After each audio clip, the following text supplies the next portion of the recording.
ভিডিওটি ভালো লাগলে চ্যানেলটি অবশ্যই সাবস্ক্রাইব করবেন এবং পাশে থাকা বেল আইকনটি বাজিয়ে দিবেন। আসসালামু আলাইকুম ভিউয়ার্স। প্যাগাসাস 900 মডেলের মেশিন এবং কন্ট্রোল বক্স প্যাগাসাস।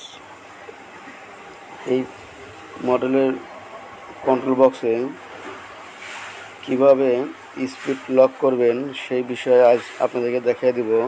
প্রথমেতে এই পি বাটন আর মাইনাস বাটন একসাথে চাপ ধরে পাওয়ার অন করতে হবে। অন করার পরে এখানে পাসওয়ার্ড দিতে হবে। পাসওয়ার্ড হচ্ছে 2013 পাসওয়ার্ড দিতে হবে।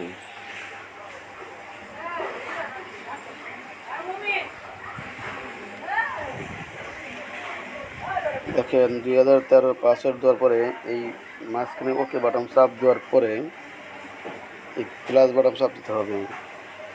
এখন এই পি বাটন চাপ দিয়ে এখান থেকে স্পিড নির্ণয় করে নেবেন, কত স্পিড রাখবেন।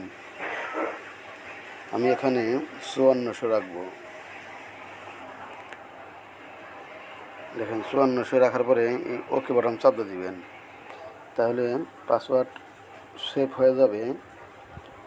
এখন উপরে থেকে কেউই প্লাস মাইনাস বাটন টিপে স্পিড বাড়াইতে পারবে না, স্পিড লক হয়ে গেছে।